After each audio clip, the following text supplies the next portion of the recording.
What is up, everybody? Welcome in to the Bat Flip, where we discuss everything baseballs. I'm Landon Raby.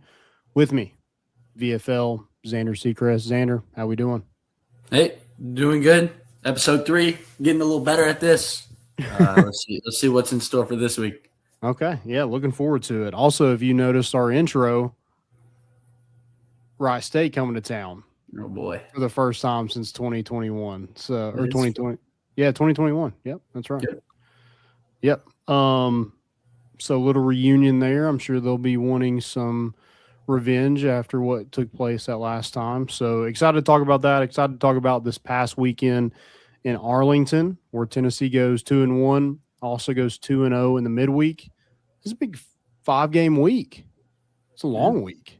5 week. Sometimes it's good to have that double midweek, but sometimes it's not. But this week proved good. Yeah, absolutely. My biggest takeaway, I think, from Arlington was the sky is not falling. I'm feeling a little better. I think the warmer weather is maybe helping the bats a little bit. They've got some guys coming back that's trying to insert themselves back in the lineup. So I think there's plenty of competition, plenty of healthy competition as we get closer and closer to SEC play. So I thought overall this was a good weekend. I think you beat a pretty good Arizona State team. I don't think Virginia Tech's very good, but it's still a quality opponent in a pretty good conference. So I think both of those really good wins and something to build on as you head toward SEC play. I agree. But you say the sky wasn't falling, but I don't know. I bet there were some people that probably disagree after Friday night's game. It's like, oh boy, this thing could get off the rails real quick. But they came together and won 2 out of 3 that weekend, and of course, you said they swept the midweek. So it's good to see. Obviously, we got some guys back from injury, like Blake Grimmer, for just an example, and it might prove dividends. Again, we won't even know till conference play how truly everything will shape out. Yeah. I think we'll start with Friday. It stings that you kind of let that one get away from you. Up 5-0, you come back and score 4 runs and make that a 1-run game, and then errors happen. And I think I would say 3 or 4 of UCLA's runs came after some errors. So Tennessee didn't help themselves out any in that game. Played cleaner throughout the weekend. I think that was something that I want to see this weekend coming up. Is Tennessee just needs to play cleaner baseball. Like if they're not throwing the ball into center field or laying a ball at third base, they tend to be all right. But it's when one thing happens, it kind of seems to spiral a little bit. And I think UCLA, they're a really good baseball team. I don't want to take away anything from that, but I do think it is nice to see Tennessee be down and come back and have a big inning of their own. Yeah, I agree there. But every baseball team would be okay if they played, good. So, it's kind of weird how everything's been going this start of the year. I mean, when you look in the error column and you see a 3, it's not necessarily too good, but then again, you don't necessarily know what's an error anymore because, an error could be absolutely anything you could put on the scorecard. So I take that with a grain of salt. Like if you were just tuning in maybe a little later in the game, but it's good for them. Go ahead. As a pitcher, you want it to be an error because it doesn't hurt you at all. Okay. So the thing about that is just real quick, when you're a pitcher, yes, an error is unearned, but there's also the hit throwing error in which it was a hit. That's the one I hate the most. To me, it's it's either a hit or it's an error. It cannot be both. There should be those two should not correlate in one play. But back to the weekend, obviously not the greatest start to the weekend, but I thought it was competitive Friday night, and obviously we settled in Saturday and Sunday. I think Saturday was a good game to flip the switch just for say, because obviously playing Arizona State tightly. only winning 5-3. So I think that kind of got them into competitive spirits and flipped the switch a little bit. And then Sunday, I already called it that we were going to win Sunday because of the Evan Blanco, Virginia Tech thing. So I knew we were going to win Sunday no matter how good or bad that he did. And obviously Harry Ford being from Virginia as well. So I knew we had Sunday locked in the bag. Yeah.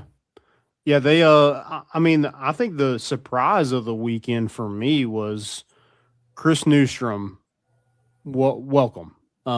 He had a coming out party this past weekend, especially on Friday.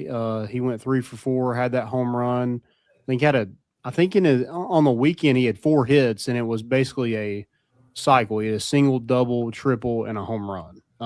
So I thought he had a really good weekend.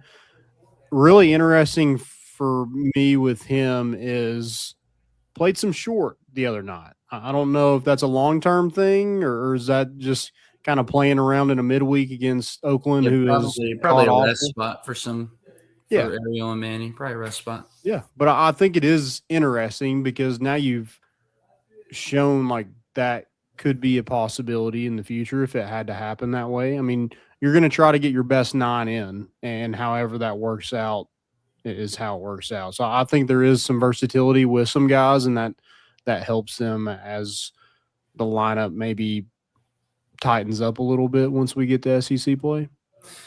But then again, the best 9 may not be the best 9 that day. So it's so hard. Like being a coach is so hard. I mean, with him playing short, obviously it looks like a rest spot for Ariel and Manny just from that position alone. So I don't think it's going to be a long-term thing. I just think, honestly, like I said, it's a rest spot. So I wouldn't look too much into it, but it's good to see him that, we have athletes on the field rather than one position guys. Yeah. And sticking with Friday, I thought Tegan Coons, his stats probably don't look great, but I thought he pitched well enough to keep you in that game. I thought he had some great stuff. Obviously, the 10 strikeouts is something that's going to stand out. Again, didn't help him out too much in the field with those 3 errors. And some of those, I think he only had 4 earned runs, but the 4 earned runs were pretty loud. Will Gasparino was he continues to rake. I don't know why he bats 8th. He's like 12 home runs batting 8th in that UCLA lineup. And I guess that tells you a lot about that UCLA lineup and how lethal they are. But I thought he pitched really well. He looked like your solidified Friday night guy against a top tier lineup like UCLA. Yeah, he was being competitive throughout the whole entire outing that he had. You could see it. You could see with his emotion on the mound as well, and the way he was just competing out there. Sometimes as a pitcher, you just got to tip your cap. I mean, that's a great ball club in UCLA. I mean, they're ranked number 1 for a reason. Mm-hmm. And they turn around on Saturday and just run rule Texas A&M. So if you want to look at it from that standpoint, Tennessee gave them the quote-unquote better game, but they did put up, what would that be, 23 runs in those 2 games. So obviously it's a high-powered offense, and they only gave up 6. So they're in those 2 games. So they have quality pitching, and obviously they're ranked number 1. They're not going to be ranked number 1 and then kind of roll over, but it is what it is. Yeah, and then your kind of bullpen comes in, and I know like it kind of got away from you, so you were just kind of throwing guys to get through it. But after Tegan Coons went out, not a single strikeout. Brandon Arvinson, like that's just going to happen sometimes as a pitcher. You're just going to get shelled. Like it is what it is. You got to move on to the next outing, and Tennessee's going to need him, and he's going to be a huge part in that bullpen. And maybe could start at some point. We'll see kind of how it plays out through the remainder of the season. But, yeah, that just unfortunate. Again, didn't help yourself out, and you found yourself losing. I think that was you lost 3 out of 4 after Friday night. So that Arizona State, I tweeted it, and it probably wasn't true, but I said it. It felt like a must win. Not in the grand scheme of things, but it felt like for morale and I think fan engagement, it just felt like that was the game. Like, hey man, we got to go get this one. Yeah, I agree with that. I think especially Saturday, I think it was a must win after kind of having the grasp, like you had it in your grasp on Friday. But I mean, we talked about it, episode 1.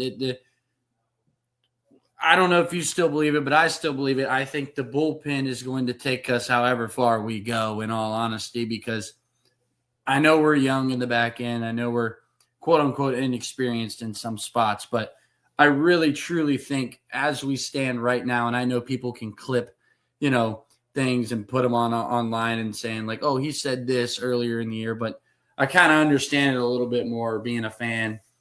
But for right now, the bullpen's going to take them as far as they can go. And right now, if we sit here, we may make a regional, but just looking at it, yes, we're beating the teams that we should beat and competing with teams that are not necessarily better than us, but ranked higher than us. But to me, it's not. I'm not going to look too far into it until SEC play when the cookie crumbles. Cookie crumb. Where the cookie crumbles, right? Kind of. Yeah, you're right. Where Mama puts the cookie jar. I mean, that's for basketball, but that's a different story. You got a pretty good jump shot, dude. I'm a shooter. I just stand there. I wouldn't doubt that for a second. You just give that shooter. I got range though. I got range. Okay, I like that. Got some versatility in that shot. I like defense, but I could shoot. I like defense. Okay, 3 and D. Defensive-minded guy, being a Steeler fan. I'm defensive-minded. Well, we get into Saturday. Landon Mack, I thought had a really good start. Showed that emotion on the mound that you've seen from past Tennessee pitchers, and you obviously had some of that. Liam Doyle had some of that. Chase Dolander at times had it. So I like what Landon Mack brings, and I think Tennessee's got a great 1-2 punch. I feel like either one of those guys could throw Friday night, and you would feel great about it. So I really like Landon Mack and what he's given Tennessee so far this season. But that bullpen came to play Saturday and Sunday. Brady Frederick, really good out of the pen. Cameron Appenzeller. I mean, we said it, I think the first episode, he could be your highest rated or your highest drafted player on this roster when it's all said and done. I think he might be. I mean, this kid is legit. And I like that combo. About to be a 4th week. And fourth week as a freshman, we're already saying it. But I mean, he's a highly touted guy. It's not like this is a secret that he's really good. I mean, he passed up a lot of money to come to Tennessee for 3 years. So I like the combo of Mack because he can run it up there in velo. Then you go Brady Frederick with the weird arm angle. And then you go the lefty, Cameron Appenzeller, the tall, lanky lefty. So I know that's probably by design, but how was it with you? Who came in after you? Usually Sneed. Sneed, okay. Yeah, that makes sense. But that's why I would say probably if you flip those two. But again, you don't want to Brady is your jam guy, obviously. Yeah. He's going to get you out of situations. So, anytime you put Brady in is fine because it's obviously a different arm angle. So, you can put him after anybody you want to be fair. Yeah. Yeah, I really like that. And then on Sunday, we're just sticking with the bullpen here. I thought Braden Krenzel was lights out. That was a big outing for him. Didn't have a great one against Kent State, but then showed out this I guess Sunday that was against Virginia Tech. I thought that was a really good outing for him, and he's a guy that I think people forget because a lot of this bullpen is transfers. You have Bo Rudy and Frederick and Mark Hindy, and so you just forget kind of Braden Krenzel was right there. One of those on the team last year. He's got the most experience in the SEC. Oh yeah, in the bullpen compared to everybody else. Yeah, but I like him and Mark Hindy getting on the weekends. I think he looks like an NFL tight end out there, and throws from the left side. Doesn't throw super hard, but pretty crafty Nothing with wrong it. with that. Yeah. No, don't. Nothing wrong with that. Nothing wrong with Um, but yeah, like he has that 6'4" frame. I feel like it's probably looks quicker than it is because of his that. Yeah, height and extension probably. yeah, on the mound. So yeah, I like the bullpen as a whole. I think they gave up in those two games, didn't give up a single run. I think that's right. I think that's right. Yeah, should be right. Yep, only 3 hits in those 2 games. Now my thing is, can they do that consistently? That's going to be the real question. Yeah, I mean, you look good against. I know. I don't know if ETSU is this like great, um, smaller school like they have been, but they always play Tennessee tough, and I thought Tennessee did really well against ETSU, especially their bullpen. It's kind of a bullpen game, is what these midweeks are. So seeing Appenzeller, seeing Krenzel, seeing Brady Frederick. I mean, you had to throw Brady Frederick against ETSU. That was a given. Yeah, I think he was going to come. Yeah, regardless. Mm-hmm. So yeah, I'm liking the bullpen. I think they're growing on me. I feel like it was, but I think you're right. They're kind of make or break. Like if they're really good, I think Tennessee has a chance to be really good. If they're not, I think that probably says Tennessee might not be that great. Yeah, like I said, I think it's going to take them however far. If you want to relate it to football, if you have a really good offense and an okay average defense, you're basically the defense is going to tell you how far you're going to go, essentially, because the offense can only do so much. So I think that's a situation again as we stand right now. Obviously, it could change next week. It could change in 3 weeks. But as we stand right now, this bullpen is going to be however far that they carry them. Like, yes, there'll be some offensive outburst. Hopefully, you score 10 runs on the weekend and kind of settle, control the game and settle down everybody. But at the end of the day, it's definitely going to be how far this bullpen's going to take them. Yeah. I feel like Bo Rudy getting a big outing on that midweek. I think he had five strikeouts in 2 innings. I thought that was big for him, a guy that needed some confidence back.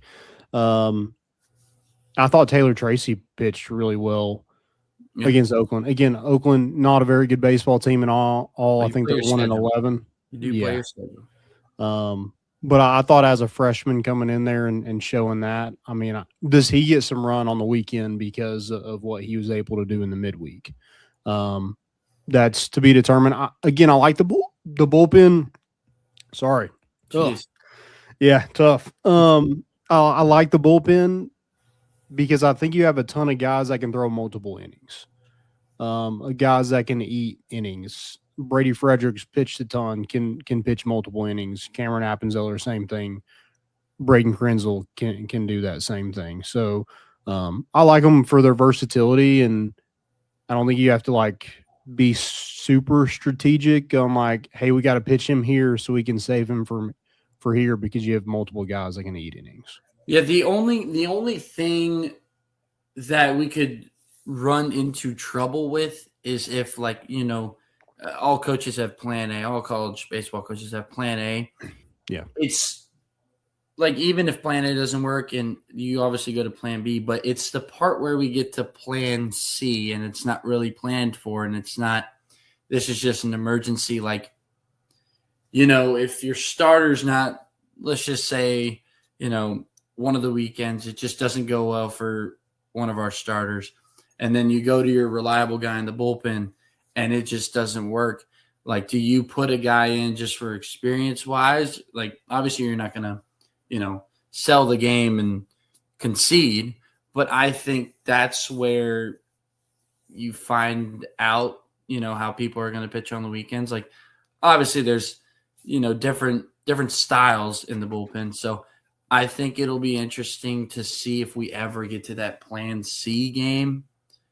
I think Friday was a good example of almost plan C because you had Teagan who did, okay. Obviously, he would want to do better, but Arvidsson not at his top performance. So, then you kind of veer towards plan C where you're like, you got to get some guys in and you're saving some guys because you want to win the next two. So it'll be interesting to see what happens. I'm still looking for somebody to step up. I know you mentioned, Arvidsson, Frederick, and Appenzeller, but I'm still looking for that for one of these guys in the bullpen to step up. But I think by the end of the year, it's literally gonna be how far this bullpen takes them, because obviously all three starters cannot go 9 innings every week.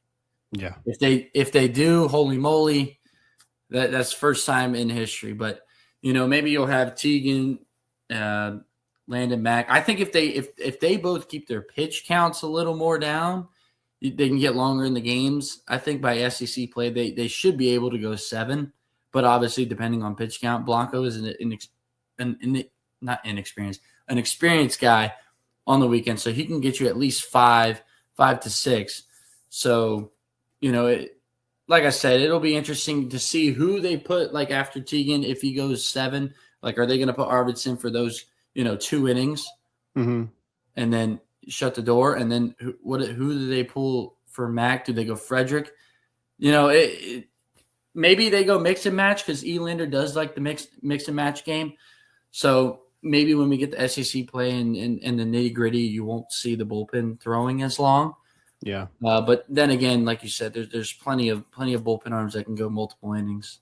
Mm-hmm. Yeah, it's all about trust too. Like what's the score when Teagan Coons is at his pitch count? Like, is it a 2-3 game? Like, then I think you go with. You try to win that game. So you go. Well, of course, you try to win every game. Right. But there are some games where it's nothing. Tennessee's up on somebody and it's in the 6th inning. I don't think you go Arvidsson, Brady, Frederick. Like, I think you try to I think for an inning. I don't think you throw them for all 3.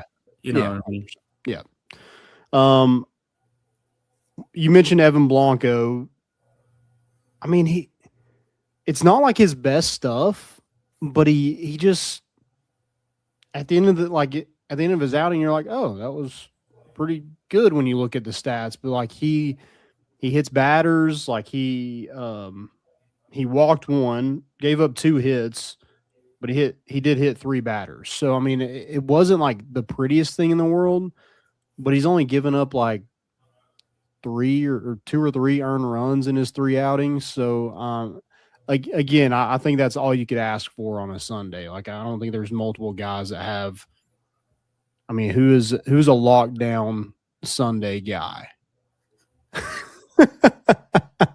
Yeah, I hate talking about myself. Stop making me do that. But yeah, I mean, that's what you want. You want your Sunday guy to give you a chance to win, and I feel like Evan Blanco, as sometimes it isn't the prettiest thing in the world, but he's doing exactly what you want him to do. Savvy veteran. I mean, that's how I would describe it. A savvy veteran who knows top tier competition pretty well. So yeah, like I said, I knew we were going to win Sunday just because of the Virginia and the Virginia thing. So I just knew that, but I think he'll be fine. Hopefully it doesn't, domino effect to more outings like that, but I think he'll be fine. Yeah. Well, let's flip to the lineup a little bit. Henry Ford, Blaine Brown, those 2 guys continue to be your staples in your lineup that's producing runs. I feel like they could have used some help from the bottom of the lineup. I feel like Levi Clark got really unlucky. Probably had 2 home runs that went at 405 feet. They end up being outs because you're playing in Arlington and not in a college baseball stadium. So just kind of unfortunate for him. He also hit a couple balls hard right at somebody. Blaine Brown, the same thing. And that's just going to happen. That's baseball. I think his approach was a lot better this weekend. Mm-hmm. A lot less swing and miss, not competitive at bats. I thought he battled in there, and I thought he barreled some baseballs. It was just unfortunate that some of those ended up being outs. Yeah, I think it's because I picked him for, the breakout player of the week. It seems to like that my guys just kind of perform well. I know it didn't go well for me last week with Levi, but he's, like you said, he had some bad luck.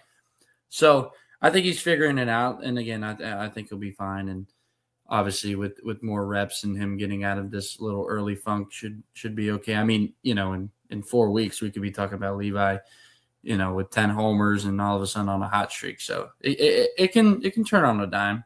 Yeah. Yeah, absolutely. I mean, kind of sticking with the lineup a little bit, you have Manny Marin, not a great weekend. Tyler Mott had a tough weekend as well.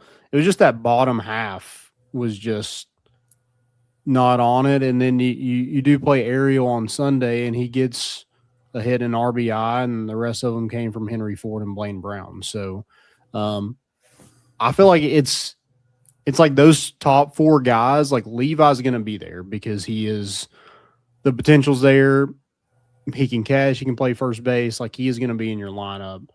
I feel like those first 4 batters after that, I mean, Reese Chapman's going to be there somewhere because he's so good defensively. And I think his approach is a lot better this season as well. Walking a ton, not a ton of strikeouts like he has in the past. He is barreling some baseballs, but you kind of live with the ebbs and flows of Reese Chapman at the plate because he's so good defensively. Everything else, like with these new added guys and Blake Grimmer and Garrett Wright, it is not going to be fun. Well, maybe it is fun to fill that out as a head coach. No, but it's not. It's a good problem to have, but yeah, it can't be fun making those tough decisions. Yeah. Yeah, like you said, there's tough decisions, especially when guys are coming back from injury, and you want to plug them in. Obviously, you don't want to have them on the bench either. But I do think, looking at it, I do think we need to split Brown and Ford up. I don't think you can keep going with them together because, in fact, I think it's your whole offense right now. Yeah, I think you need to spread the lineup out more. Meaning, like, if you want to put Brown second, you got to think about putting Ford 4th or 5th. Like, I'm talking about, it's a little drastic, but I think you have to do that in order. Like, yes, you want to get out to an early start, and you obviously, if you're on the road with those 2 hitting in the first, you want that. But I think in the long run, you may have to spread that out. And maybe if you want to spread them out, then put Blaine Brown leadoff and put Ford 3rd. But then again, you could put Manny or Ariel in the 2-hole. I'm just saying. But yeah, I think you have to spread. I think you got to spread out the whole lineup. I've been saying this for years, even when I went, to Tennessee. I think almost every year we've been front loaded, which again I get because you want your best players to get the most at bats. I get that. I totally get it, and I'm not a coach, and maybe I'll be one, maybe not, but I totally get that understanding. I do, and you want to win obviously every game, but most games. Yeah. But I think maybe if you spread it out just a tad, maybe you get more consistency, like up and down the lineup. But then again, I know that won't happen. But heck, if you just wanted to try it, one SEC series, one SEC series doesn't hurt you for trying it, Yeah.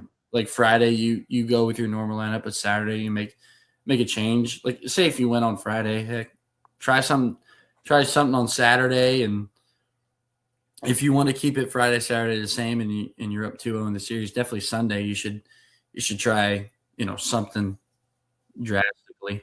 So yeah, I like a separation of the lineup, but I know they won't do it, and they won't listen to me. So who will listen to me? Well, I think like you do bring up a good point. Like you need to be more balanced. Mm-hmm. Somehow the offense needs to be more balanced. Like they put up these crooked numbers in innings, and then they'll go 4 innings where they do absolutely nothing. And I think that is like you're getting most of your offense from Henry Ford and Blaine Brown like that. Now, Jay Abernathy's doing a good job. He didn't have a great weekend hitting the ball, but he gets on base. He walks a ton, has competitive at bats, so he's going to be your top guy in the lineup, and I think he should stay there. Yeah. I don't know if they play around with it, but I think he should stay there.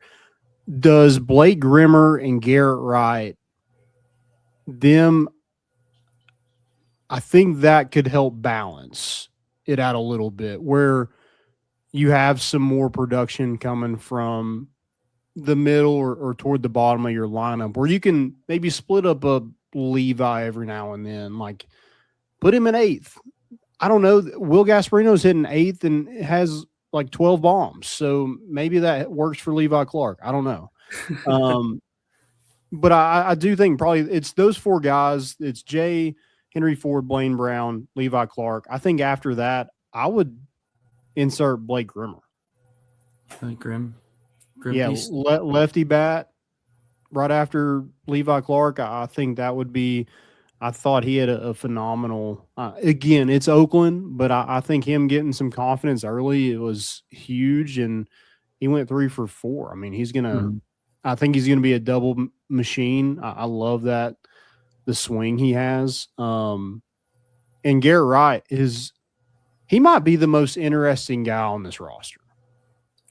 Yeah. And I'm giving out like superlatives, I know, for this roster, but he's a catcher / center fielder.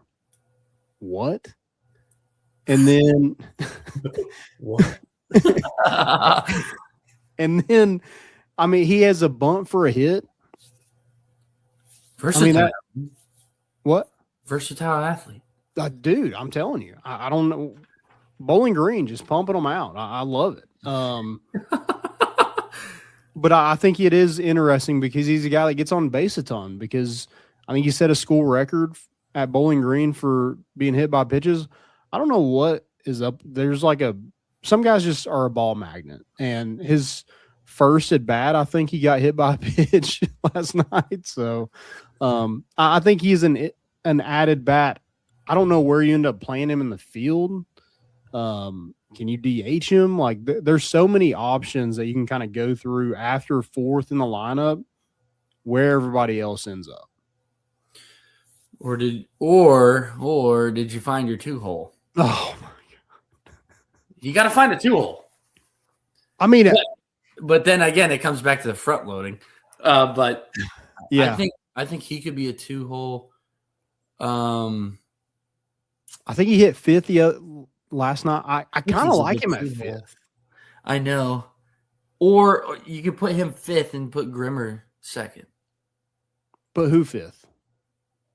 Garrett, right? Yes. But then you go lefty, lefty, lefty. The first 3?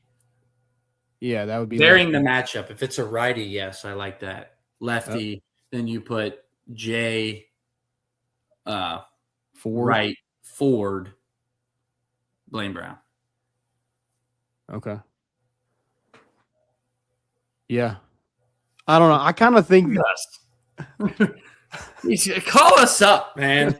Somebody's somebody's going to have to figure it out, because I think they stick with the 4 that they got right now. Well, obviously. And they figure it out.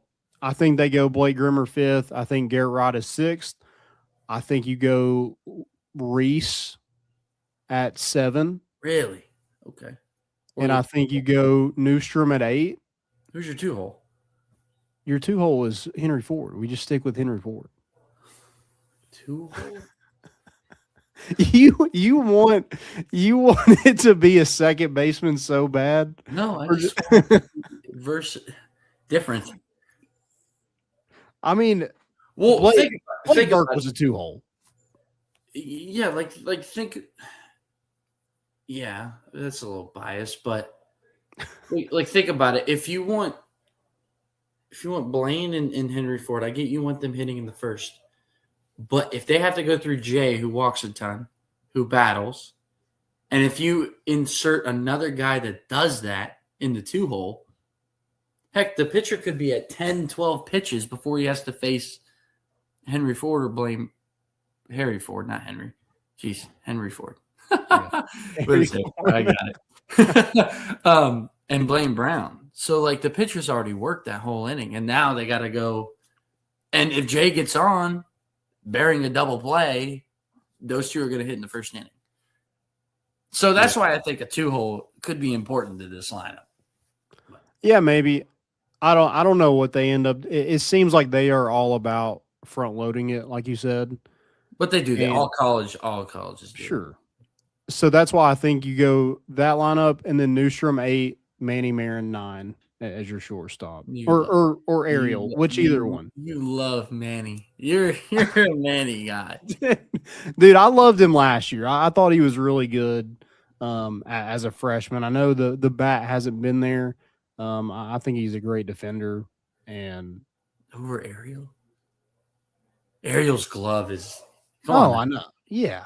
Oh, well, Ariel hit that home run the other night. Hey, first career. That's awesome. Hey, got the monkey off his back. What if all of a sudden he just woke up? I mean, saw him trot around the bases. The man has some confidence going on right now. Let's test it out. I'm all for it. Let's have Ariel Antigua at 9th. Friday night against Wright State. 2-hole. No, I'm not. Just by the way you were saying it, I mean, somebody get Harry Ford out of the 2-hole and put somebody else in there.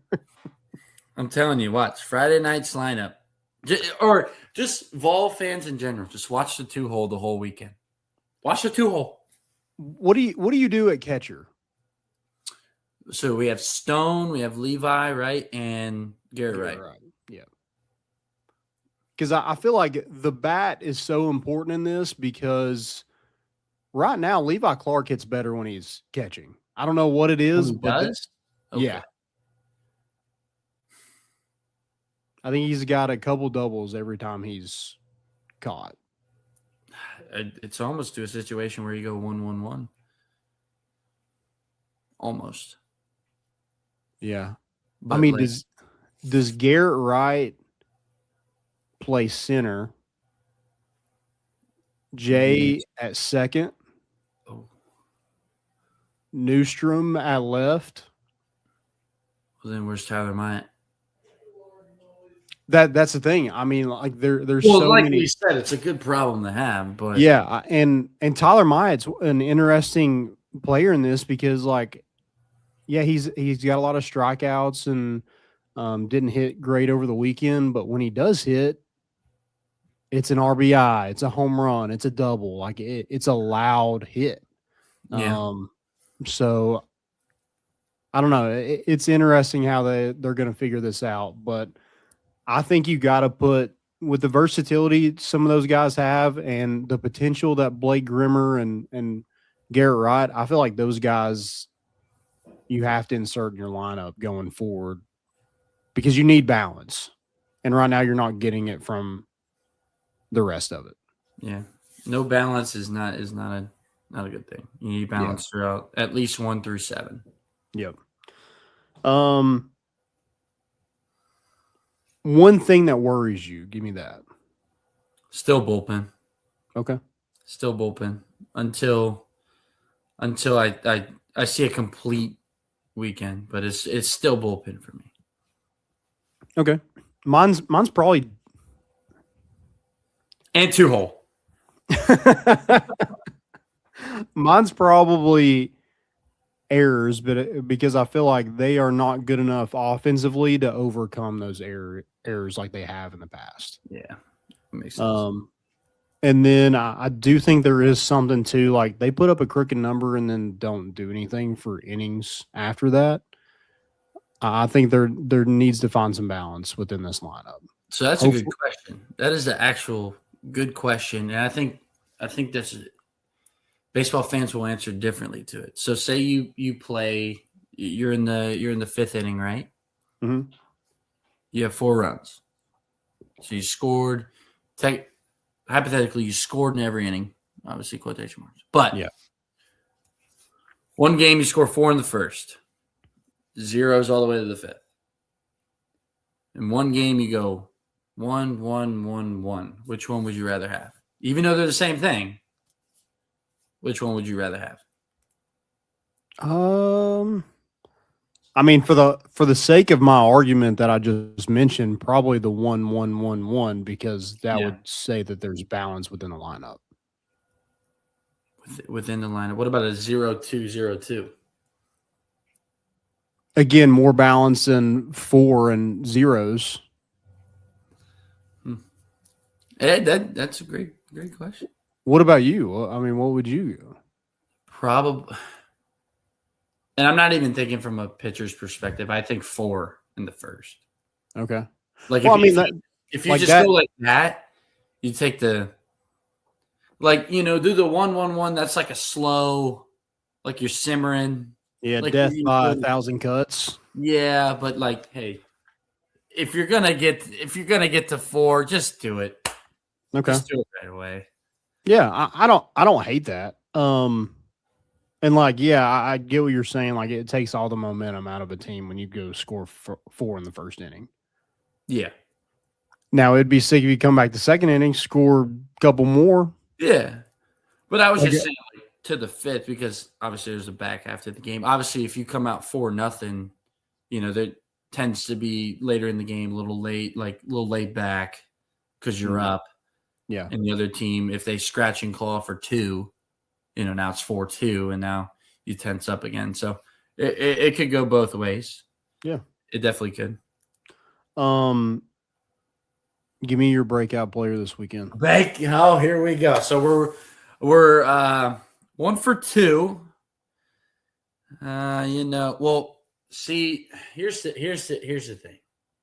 I want to say Blake Grimmer, but I have no idea if he's going to be in the lineup for 2 out of the 3 games since he's coming back from injury. He's going to be. I think we should. I don't know that for sure, but I think we should. If we give a player and he doesn't play 2 out of the 3, then it negates it. Okay. So all right. So yours is Blake Grimmer. Now give me a backup just in case. Okay. So Blake Grimmer would be my front runner. Yeah. Backup. Let's go Reese Chapman. Okay. All right. Savvy vet. All right. I like Blake Grimmer for this, just because it's a competition. I'll go Garrett Wright. Okay. And then my backup, if he doesn't play, just due to catcher and center field, I will go.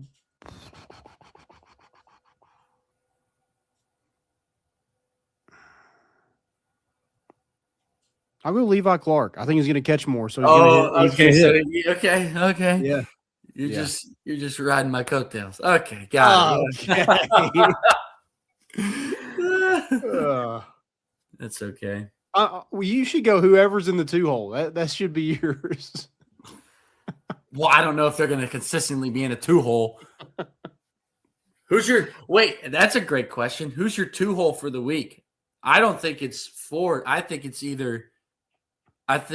well, again, it depends on pitching matchups. I think long shot would be Grimmer gets an appearance at 2-hole. Okay.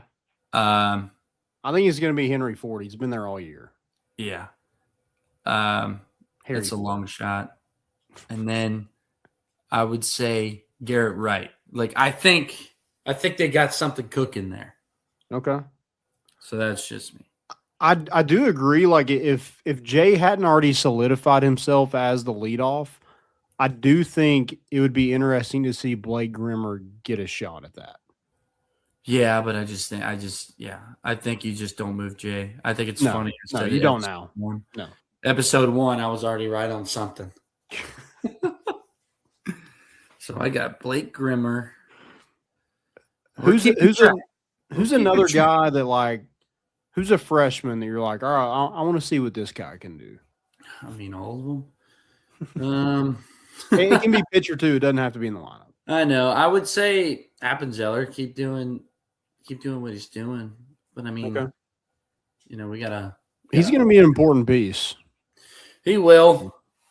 I just want to see it, more consistently because one outing is one outing, and 1 week is different from the next. Yeah. I want to see Trent Grinlinger get more ABs. I don't know where he fits into that. Catcher too. Yeah, that's the problem. We have 4. You have 4 catchers. Yeah, but he's batting like 600. Yeah, Stone's going to catch a game. Yeah, Levi Clark will, and obviously if Garrett Wright is, fully healthy to do that, yeah, he will. Yeah, so going to be interesting to see how that all plays out. Yeah, give me more ABs from a lot of these guys. I don't know where they all come from because you can only bat 9, but it's interesting. I think Taylor Tracy's another one that like a two-way player that struck out 7 against Oakland. Apparently he led Tennessee in home runs in the fall. So I want to see him a little bit more. And hopefully he gets a shot on the weekend at some point out of the bullpen because what he was able to do in the midweek on Wednesday. So give me your MVP from last weekend. Oh, man. I'll have to go around. I'm actually going to say I'm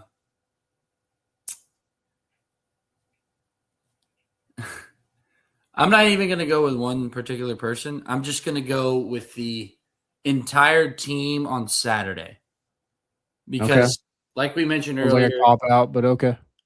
Okay. I'm just kidding. Cop-out, whatever. But I'm just saying that because losing Friday night and after a abysmal week before, the rails could have fallen off. Had to have it. So I like how they battled back.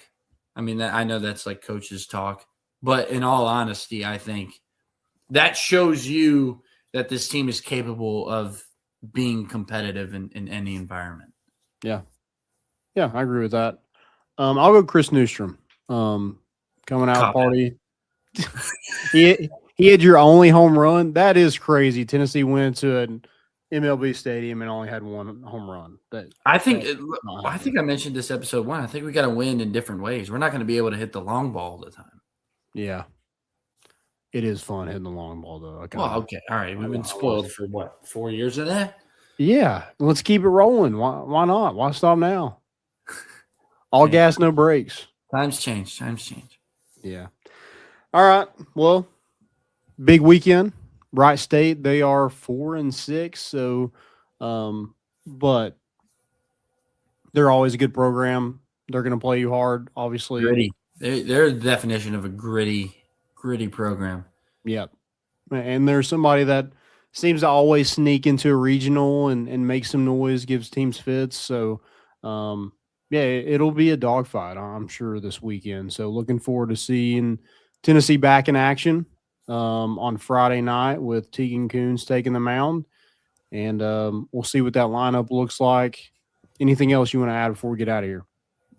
No, I think I'm just looking for another great week of great week of ball. Ball. All the time. Just ball. March Madness coming up. Who's your favorite so far? Who's your favorite? I mean, I hate saying this. It makes me want to throw up. But if I was a betting man, Florida's really good. Yeah. Duke is too. I think those are the top 2 favorites so far. Yeah. All right. Well, thank y'all so much for listening. And go Vols. This is coming out on Friday. So let's get to it. The weekend's here. Thank y'all again.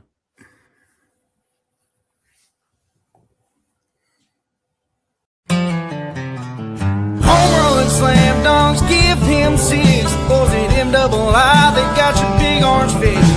All year long is the place to be, to hear some balls for life, talking Tennessee. And hey, let's see if you want